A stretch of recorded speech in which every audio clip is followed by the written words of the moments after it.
y a de ces événements qui s'inscrivent en gras dans l'histoire comme celui-ci. Plus d'une décennie après le discret séjour du roi Albert II de Belgique en 2010, Kinshasa a déroulé ce mardi 7 juin 2022 le tapis rouge en l'honneur du couple royal belge. Dispositif exceptionnel pour une cérémonie qui l'est autant, le couple présidentiel de la République démocratique du Congo a effectué le déplacement de l'aéroport international de Njili pour accueillir ses hôtes. Le soleil n'avait pas fini sa courbe journalière quand le roi Philippe Léopold et la reine Mathilde Dudecem d'Akoz ont humé l'air congolais pour la toute première fois, sourire aux lèvres. Fleuri au bas de la passerelle, c'est un accueil plus que chaleureux réservé au souverain belge qui va recevoir les honneurs militaires du détachement de la garde républicaine.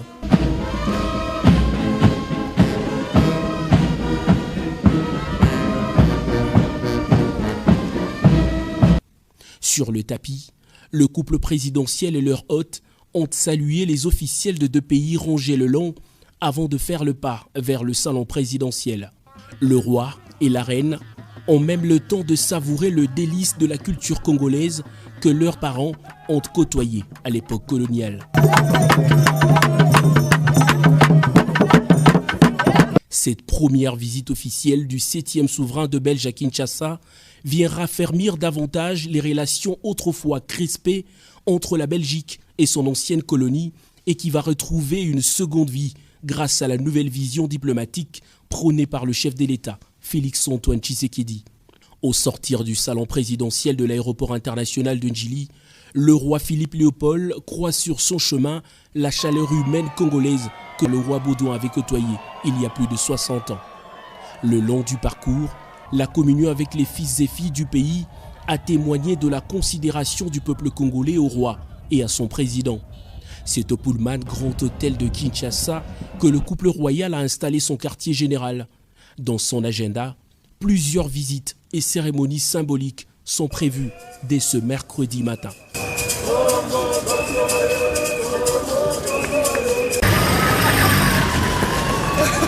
Dans son agenda chargé de sa première journée de travail, le roi de Belge, accompagné de son épouse la reine et sa suite de passage à Kinshasa, se sont rendus à l'agence belge de développement Enabel, jadis la coopération technique belge, installée dans ces vastes complexes Silicon Village, une jointe venture pour le développement, pour la digitalisation et les emplois. Et c'est dans plusieurs secteurs de la vie nationale. Sur place, les couples royaux a eu des explications claires sur l'issue de plusieurs réalisations exposées dans différents stands, fruits des projets d'entrepreneuriat financés par Enabel avec des partenaires tels que Kin'Emploi, Bracongo, Mosala, Bibliothèque sans frontières, Texas Bilembo. Des projets à impact réel dans la formation de jeunes entrepreneurs dont les résultats ont été salués par le roi Philippe et la reine Mathilde. Silicon Village ambitionne de devenir les plus hubs d'entrepreneuriat et de promotion des innovations en Afrique. Il se positionne désormais comme une plateforme d'apprenants, des porteurs de projets, d'entrepreneurs, de petites et moyennes entreprises, des partenaires publics et privés dans l'employabilité, l'entrepreneuriat et d'innovation. Pour immortaliser leur passage à Silicon, le roi de Belge et la reine Mathilde ont à tour de rôle paraphé dans les livres d'or dressés pour la circonstance. Les souverains belges étaient accompagnés sur ces sites de son premier ministre Alessandro De Croo, du premier ministre congolais Jean-Michel Samalou Kondé et de la ministre de la Formation professionnelle et métiers Antoinette Kipou. La commune de Kasavubu a vibré ce mercredi matin au rythme de la visite du couple royal belge, journée historique pour les anciens combattants et les habitants de cette municipalité.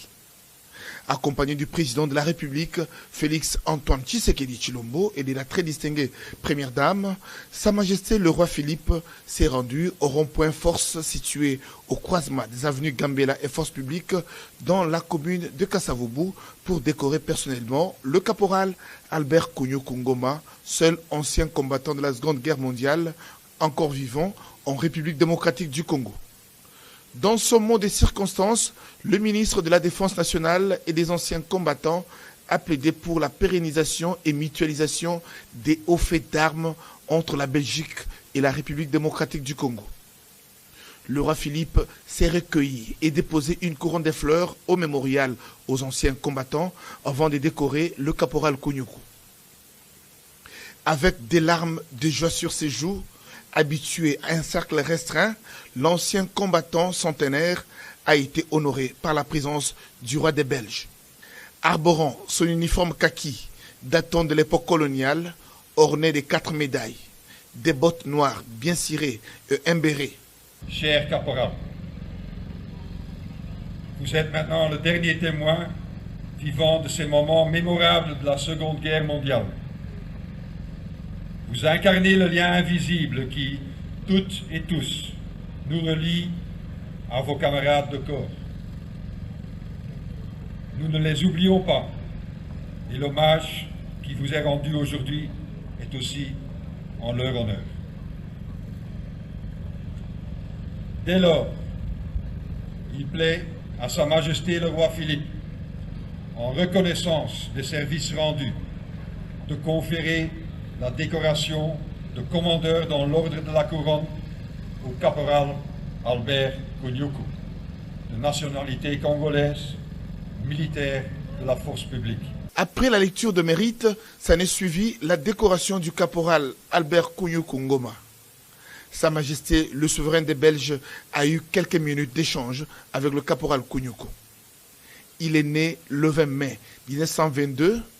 À 18 ans, alors élève mécanicien, il a fait partie des jeunes enrôlés des forces au service militaire. Formé à Kinshasa, à Ilebo et Kisangani, en 1943, il est parmi les éléments de la force publique envoyés pendant la Deuxième Guerre mondiale à Alger, puis en Birmanie pour combattre le Japon, la Chine et la Corée. Ouganda, Nairobi, Mombasa, Singapour, Inde sont parmi les lieux qu'il aura parcourus. En 2015, il a reçu une médaille décernée par la Russie à l'occasion des 70 ans de la victoire de la guerre. Il est actuellement président de l'Association des anciens combattants et le seul Congolais témoin de la Deuxième Guerre mondiale encore en vie.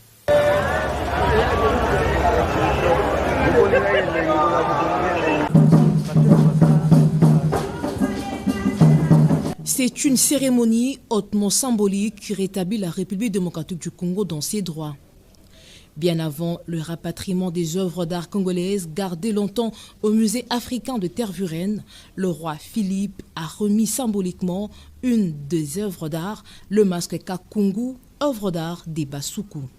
La brève cérémonie de dévoilement de l'œuvre d'art hautement symbolique de ce mercredi 8 juin entre le roi Philippe et le président de la République, Félix-Antoine Tshisekedi Tshilombo, en présence de leurs épouses respectives, la reine Mathilde et la distinguée première dame Denise Nyakero Tshisekedi, et devant les officiels congolais et belges, est une étape importante dans le processus de la restitution de ces œuvres culturelles. Enrobé d'une touffe de raffia en guise de barbe et des cheveux, le masque Kakungu qui intervenait chez le Soukou dans les rituels de protection et de guérison a été admiré par le président de la République.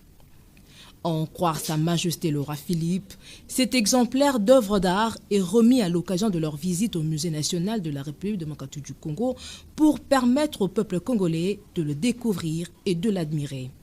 Monsieur le Président, je tenais, au moment de votre visite au Musée national et en votre présence, à vous remettre un exemplaire exceptionnel afin de permettre aux Congolais de le découvrir et de l'admirer. Il s'agit d'un objet d'art façonné au Congo par le sculpteur Ngoy et collecté il y a plus de 70 ans par un chercheur du musée de Tervuren. Cette œuvre d'une grande beauté fait l'objet d'un prêt illimité du Musée royal de l'Afrique centrale de Tervuren au Musée national de Kinshasa. Dans la foulée, un mémorandum d'entente entre le service public fédéral Affaires étrangères, Commerce extérieur et Coopération au développement du Royaume de Belgique et le ministère des Affaires étrangères de la République sur l'appui à l'implication de la jeunesse congolaise dans la reconstruction, promotion et conservation du patrimoine culturel congolais a été signé par la ministre belge de la Coopération au développement et de la politique de grandes villes et le vice-premier ministre et ministre des Affaires étrangères congolais.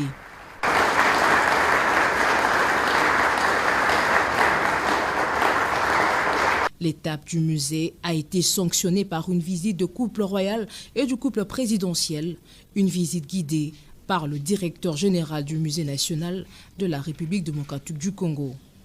Le musée est doté d'une capacité d'accueil de 12 000 objets. Il a été conçu dans les objectifs de conservation, de transmission et de mise en valeur du patrimoine culturel congolais.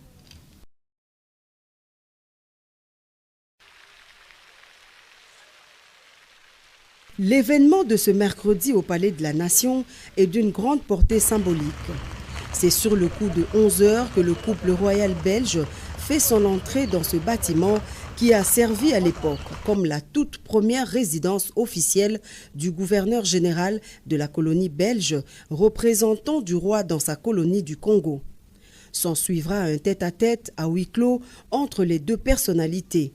Le deuxième temps fort de l'étape du Palais de la Nation, c'est la visite de la mythique et emblématique salle du Congrès. Couronné en 2013, le roi Philippe ne s'était jamais rendu dans l'ancienne colonie belge, devenue indépendante l'année de sa naissance, une indépendance prononcée ici même par son oncle paternel, le roi Baudouin, en présence des dignitaires de l'époque, parmi lesquels Patrice Emery Lumumba, dont le discours prononcé pour la circonstance restera gravé dans la mémoire des Congolais. 62 ans plus tard, le roi Philippe voudrait, à travers sa première visite dans l'ancienne propriété privée de ses ancêtres, vivre l'évolution de l'histoire ponctuée par un passé à la fois glorieux et douloureux. Et tout juste après, Sa Majesté le roi Philippe et son Excellence Félix Antoine Tshisekedi Tshilombo, rejoints par la reine Mathilde et la distinguée première dame Denise Nyakeru, ont pris la direction du jardin du palais pour y planter chacun un arbre. Question de sceller ces moments historiques de la visite du couple royal belge à Kinshasa. Le clou de l'étape du Palais de la Nation aura été ce point de presse au cours duquel le Premier ministre belge Alexandre De Croo et le président Félix Tshisekedi ont résumé les entretiens entre les deux personnalités qui ont passé en revue un certain nombre de secteurs et ont dégagé quelques priorités dans cet élan de reprise effective des relations bilatérales entre le Royaume de Belgique et la République démocratique du Congo. Il n'y a pas de développement sans sécurité. Il n'y a pas de stabilité sans paix. Et donc s'il y a une priorité que nous attendons de la Belgique, c'est bien d'un accompagnement dans ce sens. Il y a déjà un début d'accompagnement parce que, comme vous le savez, la coopération militaire a repris avec la Belgique. Et donc la formation de troupes d'élite se fait déjà en ce moment. Mais évidemment, c'est à la Belgique de voir qu'est-ce qu'elle peut apporter de plus. Parce que notre ambition est de monter en puissance au niveau de nos forces de défense et de sécurité pour être suffisamment dissuasif et pouvoir assurer la défense du territoire national, mais également la sécurité de nos concitoyens. Du côté de l'ancienne métropole, outre les domaines phares de la vie nationale, Alexandre De Croo est convaincu que la RDC, qui fait actuellement face aux forces négatives dans sa partie Est, a le droit d'exiger que son intégrité soit respectée par ses voisins. Chaque pays a le droit de défendre l'intégrité de son territoire. D'ailleurs, c'est un sujet qu'on connaît très bien en Europe aujourd'hui, parce que quand on parle de la situation en Ukraine, tout le monde dira l'Ukraine a le droit de faire respecter l'intégrité de son territoire. Je ne vois pas comment ça serait différent ici en RDC. Vous avez le droit d'exiger à vos voisins que votre territoire soit respecté. Et vous avez le droit de demander à chacun de prendre... Merci. Vous avez le droit de demander à chacun de vos voisins de faire les choses qui sont nécessaires pour éviter qu'il y ait une situation d'insécurité dans votre pays. C'est des règles de base. La Belgique est prête à jouer un rôle pour que ces responsabilités soient respectées. Les dernières visites d'un souverain belge au pays de Félix-Antoine Tshisekedi Tshilombo remontent tout d'abord à un passé relativement lointain, à celle du roi Baudouin arrivé ici en RDC en 1958, en 1960, puis en 1985. Ensuite, le roi Albert II en 2010, lors de la célébration du cinquantenaire de l'indépendance de la RDC.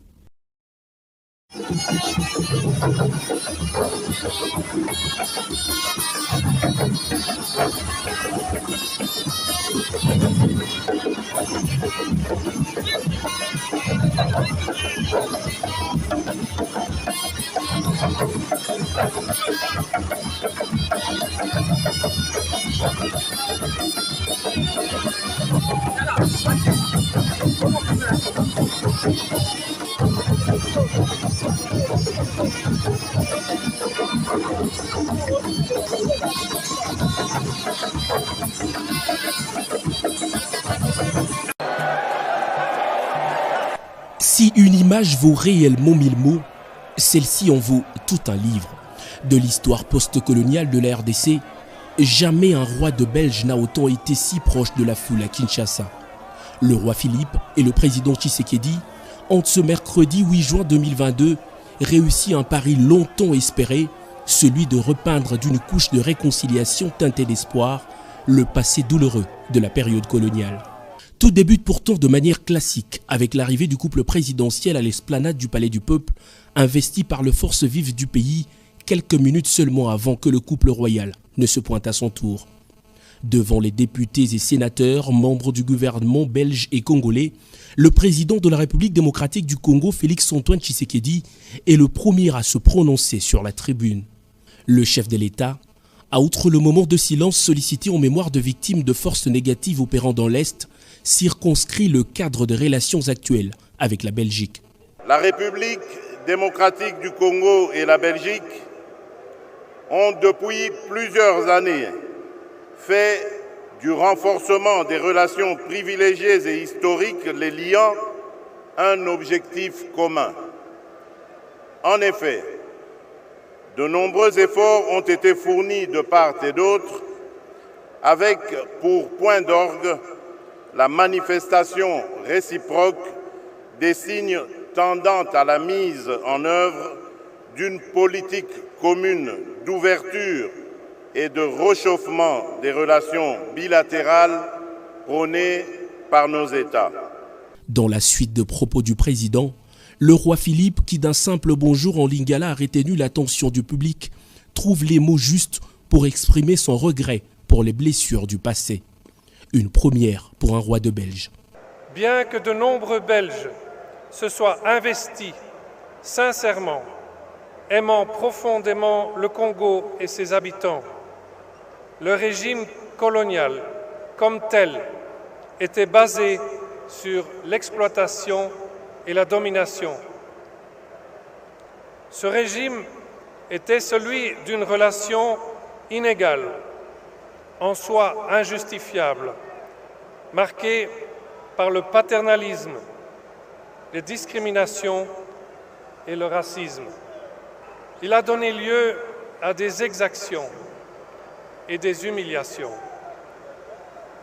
À l'occasion de mon premier voyage au Congo, ici même, face au peuple congolais et à ceux qui aujourd'hui encore en souffrent, je désire réaffirmer mes plus profonds regrets pour ces blessures du passé. Face aux situations difficiles, votre courage et dignité forcent le respect, a dit le roi Philippe, s'adressant aux hommes, femmes et enfants congolais. Exprimant ses inquiétudes sur la situation sécuritaire dans l'est du pays, le souverain belge a rassuré le peuple congolais du soutien de la Belgique au sein des instances internationales et avec la reprise progressive de la coopération militaire avec la RDC. Discours terminé, le couple royal et le couple présidentiel se tenant coude à coude sont allés vers la foule pour sceller le pacte de réconciliation entre le peuple belge et congolais, ouvrant ainsi un nouveau chapitre des relations belgo-congolaises.